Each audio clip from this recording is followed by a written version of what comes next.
to discuss about that how a collaboration between life science and Ayurvedic science will help a large societal to solve a large societal problem.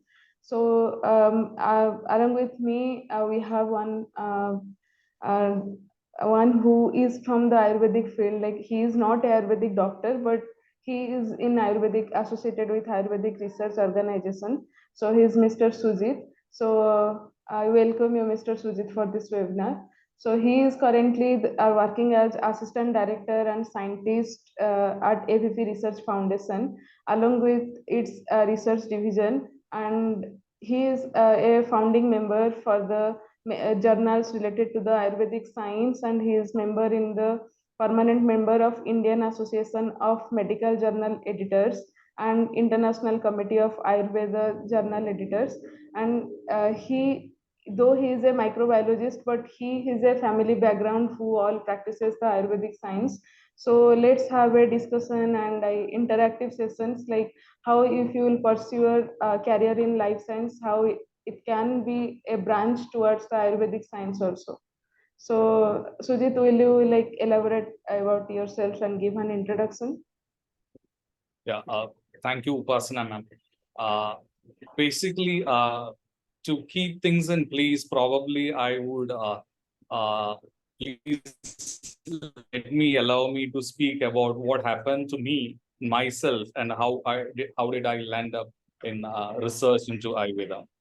I come from a background of an Ayurvedic family where Ayurveda is being taught at a very young age. When you become an age of 6, traditionally Ayurveda is being taught to them. In fact, most of the Ayurvedic textbooks, or which is called as classical texts of Ayurveda by people who are an Ayurvedic fraternity, and which is also legally been recognized as classical Ayurvedic books by the Drugs and Cosmetics Act of Government of India. So Kerala is a place where Ayurveda is basically nurtured, and there are 3 traditions of Ayurveda. Basically, one based on the Charaka Samhita, the other one based on Shushruta Samhita, and a third one based on Ashtanga Hridayam, basically written by Vakbada.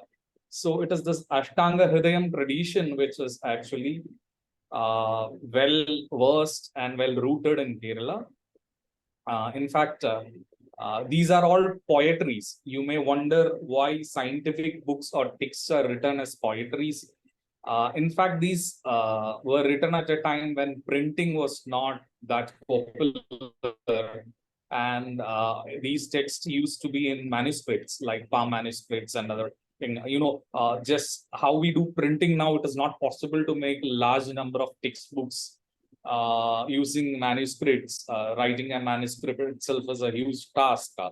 So these were all written as poetries so that people can by heart this poetry, and even without being a print reference, they can actually read back or recite back the poetry. And the beautiful thing about this Sanskrit language is that there is a predetermined grammatical structure for Sanskrit.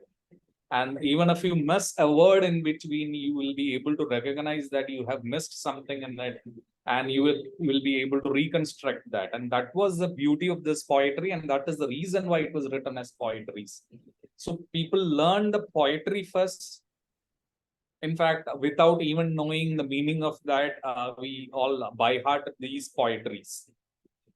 After by hearting is completed, then we start revisiting to this scriptures again, and it is the guru. In case of family traditions, it would be the father or the grandfather himself who will be actually explaining the meaning of these sutras, slokas or sutras. Like I would like to call it as sutras, because the small 4 verses has a lot of meaning into it.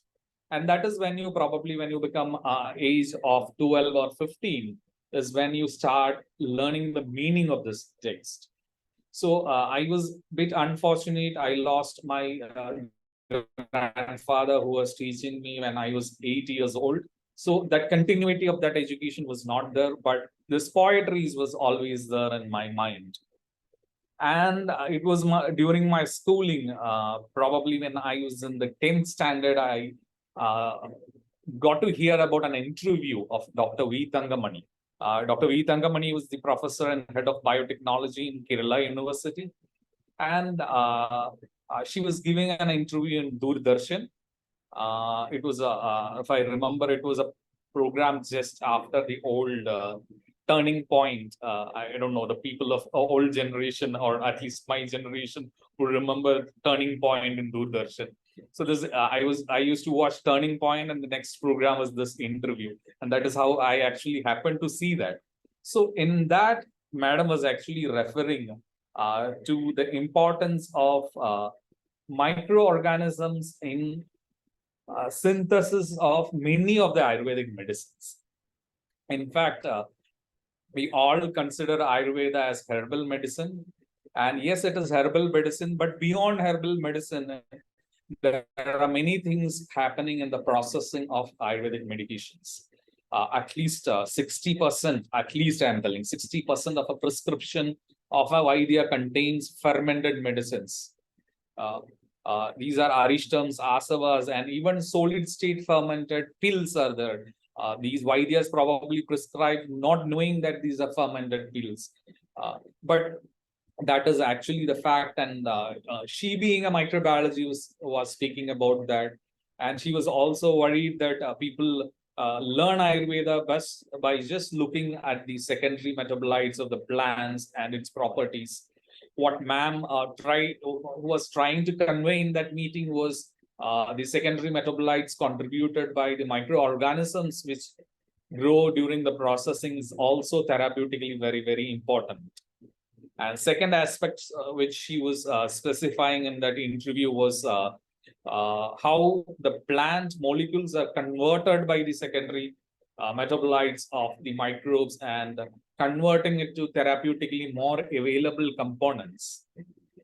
Just to add on to, there is this professor Hari from Kannur University, who had been doing research on berberine and berberine derivatives. So I'm not able to recollect the exact molecule, but he found that a berberine derivative, which was otherwise only known to be synthetically made, was found in these Ayurvedic preparations, and it was a contribution of these multiple fermentation which is happening.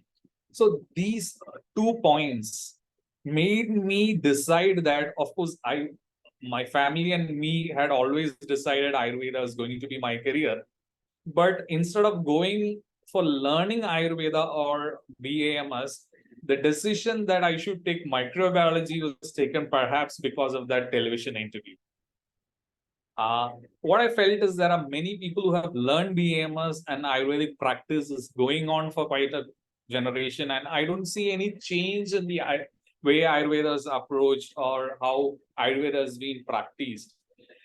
At that moment, I felt I should learn microbiology and then come back and revisit Ayurveda to understand these aspects of Ayurveda better, so that I would be able to make a change in the way Ayurveda is practiced. This was my blind inspiration. And I was at 9th standard at that time. And the next time, like we go to the bookshops and other thing. And when I go to the bookshop, I found a book on microbiology. Now we know it was a book on microbiology by Prescott, a popular reference for people learning on microbiology. So out of my anxiety or out of my curiosity, I asked the shop owner what is that book and how much it cost. It was very expensive, so I couldn't buy that. And then from that moment, I was actually collecting money, saving money to buy that book. And it was in mid of my 10th standard. And in 10th standard, the school which I was into have a practice of completing the whole syllabus of the 10th by half yearly itself. And they would again restart taking the classes once again for the annual examination preparation, making the students well learned, and till the CBSE board exams appear, they keep on revising n number of times. And that is a time when things become boring at school also. I luckily got some money. There is things like festivals, and festivals, senior people give some money. I had enough money to buy that book. I went and bought that book, and that was first time I got introduced to microbiology. I started reading that. I got interested to that also. And I come from a very traditional village, and my home is also very traditional. I was a person who was not even knowing institutions like Indian Institute of Science or these kind of institution even exist. Uh, um, even I should say, when I was in my +1 or +2, I've never heard about these kind of institutions. Of course, towards the end of the +2, yes, I found that these are there, but that was a time when I couldn't prepare to get into those. And I was actually every day opening newspaper, I see a particular college announcing the admission started for microbiology. So just after my board exams, I reserved a seat in that college to learn microbiology even before the results came. I belong to Kerala. In Kerala, one of the major challenge everybody faces, you have to be either preparing for the medical entrance or the engineering entrance. So in every house, this compulsion would be there. I was compelled to go and appear for the medical entrance examination. And in fact, I was such a dumb, I didn't even knew that there is something called as negative marking in the medical entrance examination. I was sitting and actually marking everything. The student sitting just next to me was looking like a alien because I was not leaving even one question. It was only after the exam I realized that even something called negative marking is there. I was telling, like, I was so dumb that I didn't even knew that. And the worst part of it was when the results came, I was around 3,000 rank, which meant that the management seats I could get. I was worried and somehow revolted inside the house, and I went to microbiology, and that's how I end up learning in microbiology. And then the scenario actually changed. Landing into the college, when I speak about Ayurveda and things like that, these professors in the college started dismissing. What are you telling? These are all age-old science. There is nothing into it. Why do you want to explore that? And these kind of things kept on coming. But that was the time I belonged to Thrissur district in Kerala. And Dr. V. Tankapani was in Thiruvananthapuram at that time. And I always thought of getting in touch with this madam. And that was a time when another interview came in Doordarshan. By that time, Doordarshan has become very unpopular because all the private channels have come and all. But still, when I saw this interview happening, I actually saw that. And that was about she experimenting and a medicine discovered for burn wound healing based on Ayurveda. She had been studying it on infective agents, the antimicrobial properties, and the possibilities of wound healing by this medicine, basically. At the end of the interview, I don't know for what reason, but they telecasted the contact number of this madam. And that was the time I called her. I explained her, this is what I'm doing, and this is why I actually started learning microbiology, and my professors absolutely do not support. Right. From that point onwards, after every class, I used to call madam and speak over the phone. We never met. And for every topic that is there in the microbiology, she used to tell the aspect that could be connected to Indian systems, not just medicine, the other aspects. And this kept on going on. This phoning program kept on going for quite a long. I never met her or anything. And it was during my third year of my BSc in microbiology. There was, in fact, a big program when the centenary celebrations of a popular Ayurveda company, which is known as Vaidratnam, was going on in Thrissur. And that was a time when I started making some pocket money by doing anchoring of programs and things like that. And I had already got exposed to anchoring of some scientific sessions. So there was an agency which was actually doing the comparing of the stage of this program, and I got a chance to go there and be part of the backstage anchoring team. And it was, for my surprise, suddenly there was an announcement that the next was a presentation by Dr. V. Tankamani. And that was the first time I saw her. I met her. In fact, she was making a presentation on a pill, which is basically called as a Vilwadi Guliga, or in North it is called as Gutika also. It's a pill in Ayurveda. And she was making a presentation on basically the classical method of preparation of this pill involves 41 days. And each day they grind and keep it overnight. And that time she was actually exploring the possibility of bringing down the time period. In fact, there's a company called Arya Pharmacy where I am working right now. So many of the Ayurvedic institutions throughout the country, when mechanization came, brought down the time period of this grinding of this medicine. But it was in this Arya Pharmacy, my mentor, who's no more now, Dr. P.R. Krishna Kumar, who, when the finance committee said that the same grinding which we used to have in 41 days can be achieved now in just 3 days because it's mechanized and that fineness is there and within 3 days. So the finance committee cutting to 3 days from 41 days means a lot of money saving in terms of the production cost. So this proposal came, but Krishna Kumarji was a bit doubtful about implementing it, just for the reason that there is a saving in the money. And that was the time when he summoned Dr. V. Tangamani from Kerala University and asked her to study and understand what is happening when this grinding is happening. And she did a study, and it was actually published in the souvenir of that program which I was speaking. And the study actually suggested that there is an inoculum which is there in the process of the medicine manufacturing, and there is growth of microorganisms which is happening in the so you grind it and then you keep it overnight. The next day you again grind it. And she found that initially she found a lot of group of organisms growing in it, and she was isolating and trying to differentiate. She found a group of organisms in it. And then later she found that over the days, a particular group of organisms dominating the others actually have gone. And this continued for some time, and then that organisms died away and another organism started growing. And she found that there is a successive repetition of this fermentation, and she did it for 3 batches.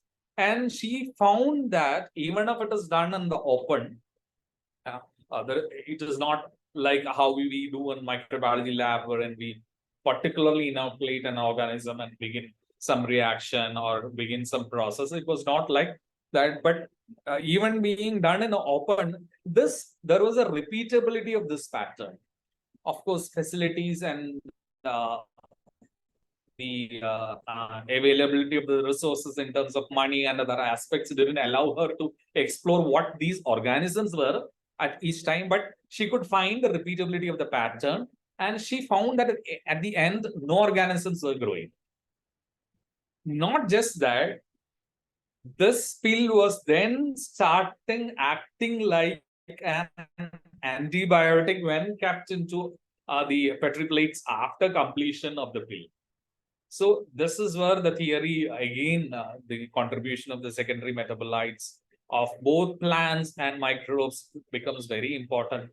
And this is where, when I realized also, so in that presentation, I got excited. So I decided I am in the right path, even if my department head is not aligned to my thought. I understood, yes, I'm on the correct path. And that is when I then moved on for my PG.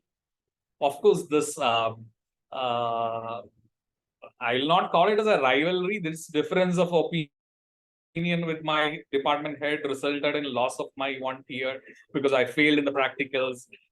Internal marks was not there, and things like that. All those things happen in between. And in fact, when you lose your paper on the last semester, you lose 1 year. To rewrite that paper again, you have to wait 1 year.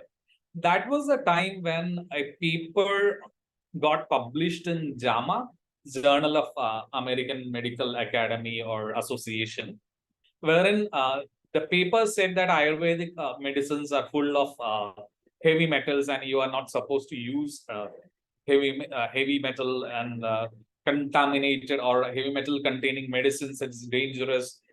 The import of Ayurvedic medicines to US should be banned, and this was the implications of this paper and other aspects.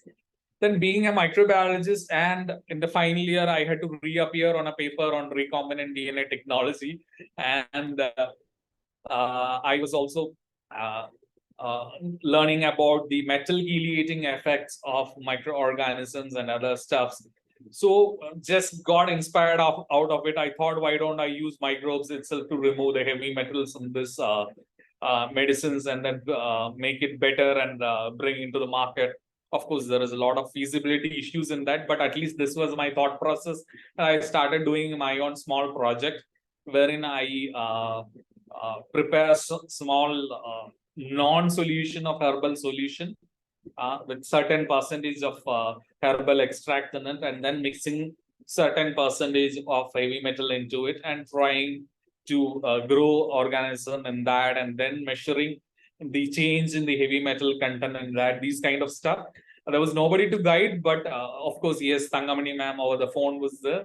And this was how I spent that 1 year of time. And I did a small project on that, and I called it as heavy metal cheleation from Ayurvedic medicines and stuffs like that. And it is after that, when I try to present this to the Ayurvedic Vaidyas, is when I realized that, in fact, many of the Ayurvedic medicines where this heavy metal presence are there are some formulations where heavy metals are intentionally added to it. So that was a shocking realization for me. And then it was also interesting to note that every now and then when these heavy metals are indicated into the formulations, the textbook carefully warned of proper processing and proper dosage. If not, it could be poisonous. Thus, the text kept on telling and warning. So this was a clear indication that they were not blind in it. They knew the implications of adding it, and they still deliberately did that. So if I try to remove these heavy metals, that doesn't make sense. And my journey continued. I started my organization, which at that time was called as the Society of United Lifesciences, SOULS, wherein I try to unite students within my college who all subscribe to my idea of thought and try to revolt to the departments. In my college, there was microbiology department, biochemistry department, biotechnology department, and there were professors on physics and everything. I said that it is important to study Indian system of medicines from the purview of the modern science, rather than repeating the experiments which is there in the textbooks, which is given from the Western world. We should customize our experiments in the lab, even in the syllabus, with something which we explore in Indian sciences, not just Ayurveda. This was the motto of organization. Even though the organization didn't work well within my institution, there were other institutions where it got caught, and there were people supporting that, and then that started nurturing. And right now, at least if I know, there are 40 institutions throughout the country which continue to have this small club, which is a voluntary organization, which is now renamed as the Interdisciplinary Biomedical Research Foundation. And that is how I got into it. We organized a program to bring both the Indian sciences and the modern sciences into together. And to this conference, we invited the department heads of both. Of course, my reach was limited, and it's all funded through my pocket money. I was lucky enough to convince some of the subscribers who were foolish to believe me, or were very what to say, very thankfully giving me money. And in fact, they gave a lot of money to me to host this program, knowing that they are not going to get anything back, but they were ready to support this idea. I thankfully remember all of them now. And there was this conference. In this conference, among many of the aspects, one session was Ayurveda and biotechnology. And this happened in 2008. That was a time when Dr. Mohan Das was the director of Sri Chitra Tirunal Institute in Thiruvananthapuram, which is a leading institute where the heart wall was designed, and probably 70% of the heart wall used in the heart wall surgeries throughout the world comes from actually this institution, this small institution in Kerala. I somehow wanted this person to come for the inauguration, and he was lucky enough to say that I would come down and do it. Interestingly, what happened, there was some threat for him from unknown sources, and security for him beefed up suddenly. And when he was arriving to Coimbatore to inaugurate this program, the security prompted the press to think what is happening there. The press covered the program on the next day in the front page, saying that and the first session of the program was basically Ayurveda and biotechnology. I had actually invited Dr. P.R. Krishna Kumar to chair that session. He said that it would be better if Dr. Ram Manohar, the then director of the research wing of AVP, better he comes there. He chaired the session. He actually spoke about, and what he spoke became headlines the next day, telling that Ayurveda is going to revolutionize the way healthcare is being practiced in India. This was some sort of the headlines and all was there. And when the program was over, Dr. Ram Manohar asked me whether I'm interested to join and work for AVP. I said, yes, absolutely, provided I'm given the full independence to continue what I am doing in the IBRF. I said, it's fine. And that's how I go and meet Krishna Kumarji again. That's how I got into this research. This was the time when I also said about the heavy metal chelation, stuffs like that. And they said that heavy metals are actually used. Then I was asking for researchers published on this aspects. And unfortunately, they couldn't find a one-stop place where they can actually find this kind of resources and other things. And what I did was I explored all the scientific databases like PubMed, the Elsevier databases and other stuffs, and I gathered all the informations, whatever was published in and created. And this science of using metals and herbals together in Ayurveda is called as Rasa Shastra. And I made a small database in the sense it is only an Excel sheet. And you press Control F, you can actually search inside this Excel sheet and you can actually find results. So random searches, that this and all was possible. So it acted like a small search engine with little bit of FoxPro integration. Now people don't even use FoxPro, but with a little bit of FoxPro integration, I could create something called as a search engine, which can actually look into all Rasa Shastric medicines, all the published literatures on Rasa Shastric medicine. And I called it as RasaMed, just like, of course, merging Rasa Shastra and the PubMed. PubMed is very popular at that. Even now, PubMed is very popular search engine for us to find researchers. And that is how I created something called RasaMed. And Dr. Ram Manohar was very excited about it. And he took this idea to Krishna Kumarji. And Krishna Kumarji then said, why only Rasa Shastra? There are many other medicines in Ayurveda. Why don't you make a database of everything? That is where the story of DARA started. Digital helpline for Ayurvedic research abstracts. We created that, and then there was a lady who was basically a gynecologist in modern medicine, who came actually to AVP from Switzerland. She happened to be the daughter of the educational minister of Switzerland. It was easier for us to connect to the central government because of her already attempts to revive some relations on researching. She was very pro-Ayurvedic and she wanted to do more research on Ayurveda.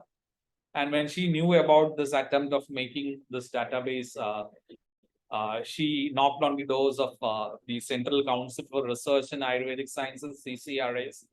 And we had a tripartite agreement, and that's how the initial version of DARA was. Of course, the funding was minimal, but that actually made the seed sprout. And that is how DARA came into existence. And DARA right now is being taught in the syllabus of BAMS students and research methodology as a databases for search engine about doing research and other aspects. So this was my journey. I'm not telling everybody's journey should be this. What I mean to say is that there is a lot that we can actually do. And as the father of nanobiotechnology said, there is a lot of space below. I would like to say there's a lot of space which is actually lying unexplored. And students are madly going and competing for areas where sciences have reached a dead end. They are competing for positions rather than competing for all those things. Try to explore this unexplored sciences. And, Ayurveda is still in practice. Still in practice in the sense that means the patients going to these Vaidyas are actually benefiting. And that is the only reason why still the system is there and still being practiced. And, I would say learning Ayurveda could give you a different perspective to your own science. The way your own science understands, you get another perspective of understanding the same stuff. As I used to say, human body is one and the same. For a microbiologist, the body is the same. For a biochemist, the body is the same. For a person studying anatomy, the body is the same. Somebody doing pharmacology, the body is the same. The same way for an Ayurveda person, the body is one and the same. Only thing is the approach. If you have a dome with a lot of windows from all the sides and in the center something is kept, each one look through a different window. And what is right now is happening is the one I see through my window is the only science. The other one is not science. This is what basically people is actually trying to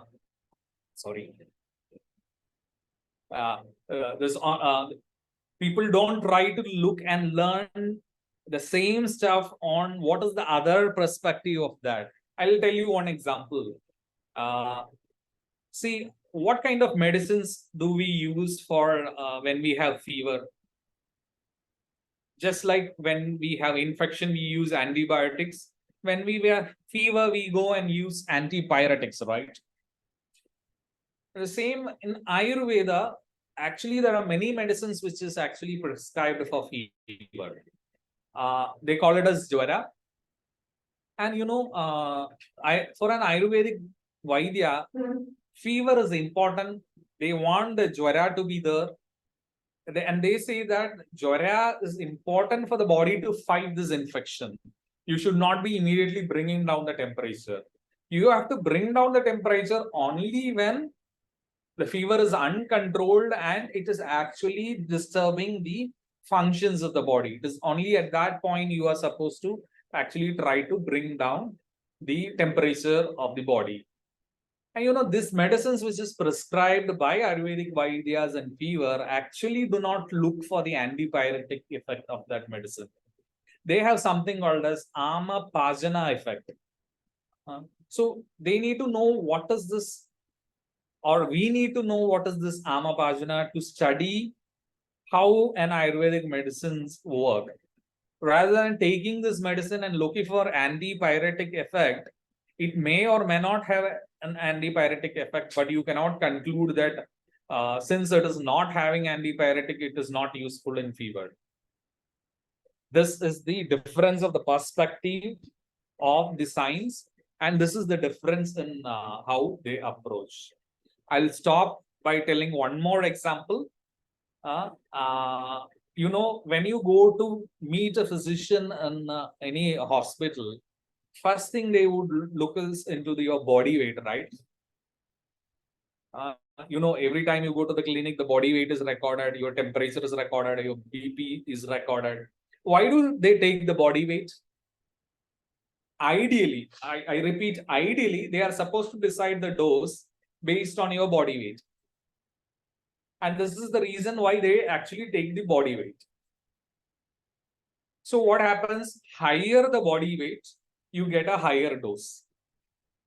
Isn't it? This is the logic that our science, which I and you, most of here would have actually learned, is actually speaking or teaching us. For an Ayurvedic Vaidya, more than the weight of the person, the digestive pattern of the person is more important. They will ask about their digestion, how fast you become hungry, how much quantity you take. So there are people, somebody who says how much hour I take, I don't put my weight. Like there are some people who say that I eat a little only, I put a weight a lot. You might have all seen this in your life. So these are some of the aspects wherein they measure the agni of the patient or the digestive capacity of the person. So higher the digestive capacity, there is higher possibility that they are lean, and the food remaining in their body getting converted as a shorter time. For an Ayurvedic Vaidya, for such a person, they have to give a higher dose because the time that the medicine gets to interact with the body is lesser and they have to give a higher dose. Doesn't this sound scientific? Perhaps more scientific than the body weight method? So these are some of the aspects which makes Ayurveda more interesting. I'm not batting for Ayurveda or against any other system of medicine. What I'm telling is that we can explore and find what is the best for somebody when somebody gets ill. And let the best sciences and best methods integrate, and let me have a best medical system for the world. This is what I would try to say, and I would like to explore in my research. So thank you, Sujith. This your journey was really quite inspiring, and also I feel the audience will be helpful after listening to you. So I feel that there are so many people. I feel 3 4 days back I have shared with you that there is one guy in Twitter has shared that this Ayurvedic people are taking medicines, herbal medicine, just by believing that this is a plant-based product and it is helpful for my body, and they're taking the herbal medicines and having a Ayurvedic medicine. I feel it's different, and they feel that Ayurvedic has so many like beliefs. It's not a it's just a practice over the period or over the history.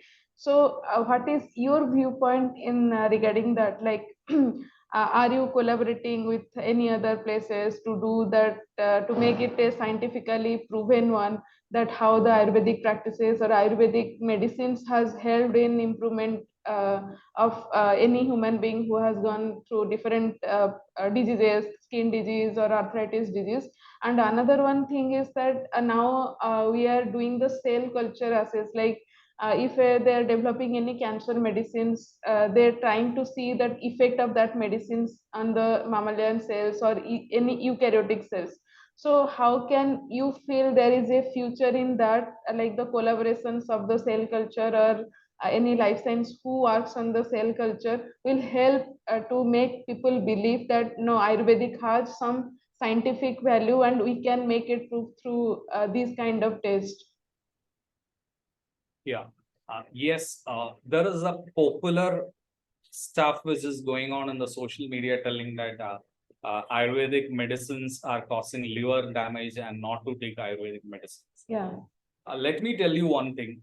The market is flooded with products which claim to be Ayurvedic, and they sell, like you get anything Ayurvedic now, right from during COVID, there was even Ayurvedic Shield masks has come. available. Yeah. They call it as Ayurvedic mask. So what I mean to say is that do not believe everything what you get in the market is Ayurvedic. Go to the authentic sources, non-trusted companies who have established methods to identify because the heavy metal contamination is a problem. There are heavy metal, herbs are grown in polluted places. You get it. If you don't process it properly, you will have a lot of unwanted things coming in. So this is one aspect on that. Second aspect, which I would like to say is that these people who are speaking on this are speaking based on some anecdotes. They absolutely have no data on what medicines they have actually taken and whether that was Ayurvedic itself.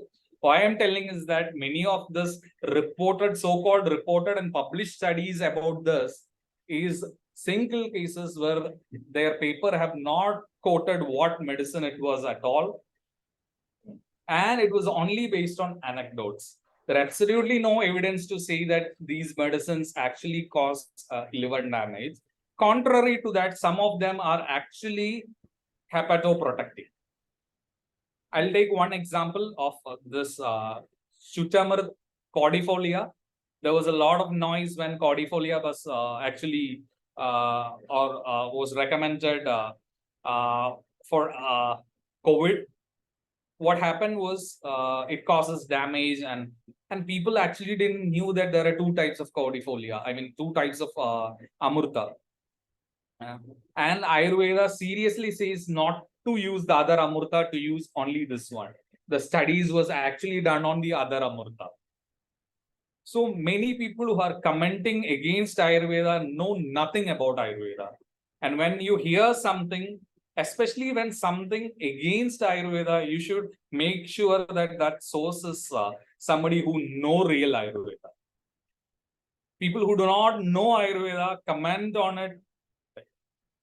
For that matter, not just Ayurveda. If you do not know something properly, you are not supposed to comment or at least comment against that. Appreciating without knowing is fine, but without knowing, you should not be actually so. So all these papers which has come out against Ayurveda are from people who do not know an iota about Ayurveda. So actually, see, I am an agriculturist. Like I have done my graduation. You also said about the possibilities of integrating So I have many. done, yeah, so I have done my graduation in agriculture. So we have a full semester on the medicinal and aromatic plants. So in horticulture, this is a major area to do the research on. So during that time, so we have been visited the Central Institute of Medicinal and Aromatic Plants, and we got insights into that there are so many phytometabolites which are being mentioned earlier in the Ayurveda, and based on that the recent drugs, so many drugs has been identified. So as these herbs are getting used extensively for the productions of those metabolites, so there is a threat to these Indian medicinal herbs, and also there are illegal trading for these herbs. So what is your viewpoint, so that collaborations with any other people who are like really want to solve this problem, to conserve these medicinal herbs as well as to propagate in a multiple amount? So what is your viewpoint on that? Yeah. In fact, our culture was so considerative. Our culture was so sustainable. Before cutting a tree, we were supposed to get the permission of the tree and say sorry to a tree and then only cut a tree. And this was how our culture groomed our society. But what happens is when corporatization happened, when industrialization happened, this exploitation of resources, because these companies need products, and for products you need raw materials, the exploitation of raw materials happened. And it is very important that all these companies which is engaged in this kind of production, if they don't give back to the nature what they are taking, there will be a time when they are stuck, not able to move. And even though in a bad way, the industry have realized that, and almost all Ayurvedic companies who are serious into Ayurveda, I'm not speaking about those mushrooming cottage herbal industries and all serious players in Ayurveda right now do conservation, preservation, and also propagation. And actually, tissue culture methods have come in a blessing for this to propagate and then to basically what you acclimatize and then grow this. And there are right now in my company, I can confidently say there is, because we have a separate wing which is basically called as backward integration. Backward integration only means making sure the raw materials which we are taking, we know right from the source what we are actually taking. And what they do is they educate the farmers who are still living on crops that doesn't give much returns to them. They show how beneficial it is to grow and aggregate these herbs and how much is the difference of the profit that they get rather than they cultivate something which was traditionally they were doing for quite a long time and not getting benefit out of it. So we have collaborated with a lot of farmer associations, farmers, agriculture universities like Tamil Nadu agriculture universities, and we have integrated with them. And in fact, we have a body called a CIM, Center for Indian Medical Heritage, which is basically preparing saplings and continuously preparing saplings and protecting rare and endangered species. So for this cultivation, give the saplings from our own place, make the farmers cultivate that, and we collect back that to the farmer without a middleman. Actually, the farmer gets a higher rate since the middleman is not there. At the same time, our industry, as an industry, we get at a lower price compared to what we get from the middleman.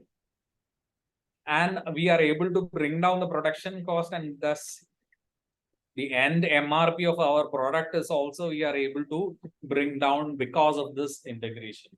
And for all this process, a botanist, a person who knows about plant, a person who knows about agrarian, and we have at least 400 herbs are used in Ayurveda, and at least 40 to 80 of them are used in tons, I should say, used in tons. And there is need for properly people who have worked in the agriculture know something called as GAP, good agricultural practices.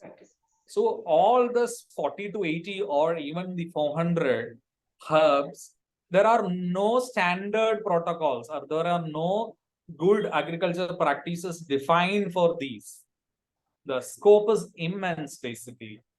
But the difference is our policymakers, our academy, and all should turn their head and look into this possibility and integrate with the different stakeholders and take this forward. So at the last, I just want to know that what is your advice for our students? And here we are doing so many project-based aspects, and I am trying to make them to grow plant, sow a seed and take care of a plant. And within 15 days, they are getting fed up to that. Hey, how much this is so tedious, Upasana. How can I do this work? And I am making them to work in hydroponics to take care of those plants. So few are getting interested to work and few are just losing their interest after 1 or 2 days. So what is your opinion or advice for them that as an individual, what is their contributions towards the conservation? And it's just not related to the medicinal herbs. Gradually people are finding in the plants also there are so many compounds which is beneficial for the human beings and as well as other animals. So as an individual, what should be their contribution to the society? See, whatever technology we have, whatever advancements we do, food is an important aspect. And this resources which we have as the flora is an integral part of our life. And if we are not able to protect it, I should say, you should tell your students that if you are eating a mango now, that is because somebody saw it and has harvested it. And if you don't show that small patience to grow a plant, what you are doing is, in Indian spiritual sciences, you can say you are becoming, your ahangara is increasing. Ahangara, by ahangara, it means aham, the feeling of you are important, is actually you are not important, or you don't even exist without all this. And this is very evident by the new researches which prove that right now the health sector is not at all speaking about the health of human beings alone. We are talking about the health of the environment as such, and we call it as one health. The health of the plants that is growing around us, the health of the animals around us, everything is important. You know, COVID came from bat. Yeah. At least the most accepted theory says that came from bat. And there's many other diseases which is coming from these animals. As long as we don't keep our surroundings clean and good, as long as we do not nurture the plants around us, which actually protect us by their secondary metabolites, we are going or walking towards more and more danger.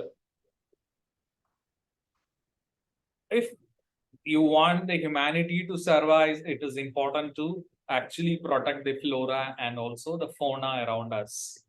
And this would be my message to the students actually. So thank you so much, Sujith. So Jagdish, is there any questions from the audience? I don't think so, no, Upasana. Okay, so shall I ask to everyone to switch on the video? Okay. So every participant, so kindly switch on your video. So like our university wants to take a photo of it.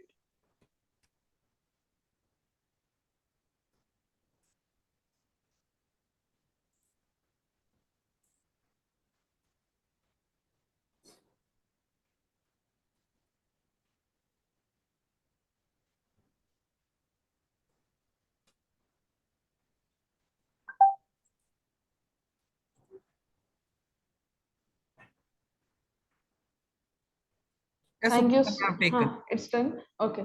Thank you, Sujit. Thank you so much. And it was so like nice to listen this story that how you have been like come up with this.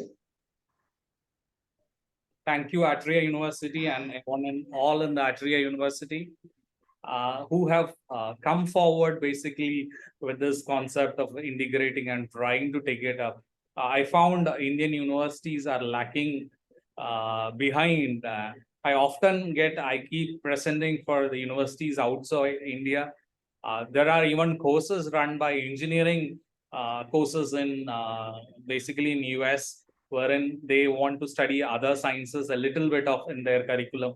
And there are universities which have opted for Ayurveda. I had been taking classes for them. But it is rare that an Indian university was just coming forward and doing it. It is a bit contradictory, but we start doing it when the West starts doing it. Hopefully, we will all change very soon. So now we are expanding and we are doing this tissue culture, plant tissue culture aspect also. So I feel In fact, our university will also contribute in that. Yeah, I was very happy to see that Asoga plant on the university. Yeah. Because Asoga is a rare plant. So now we are doing this in some plots like we have been allotted, and we'll grow the medicinal herbs as well as in hydroponics. And I'll try to make our students to, because they are so good in doing just a these word activities. On hydroponics. This farmers can actually benefit a lot. Hydroponics is also integrated into their farming practices. In fact, they don't need to wait for seasons and things like that. You can actually probably Israel is one country which has shown the world that you can actually make everything what you want, even in a desert. So you will like be astonished that we have like other majors also who are from energy science and interactive technology, they all are like interested to work on these aspects also, and the sustainability, environment development. So I feel as a whole will contribute towards our society and societal benefits. Thank you so much. Thank you all the participants for like still staying till long 1 hour. And shall we conclude, Jagdish, now? Yes, please. Yes. Yes, Upasana. Okay. Thank you. Thank you.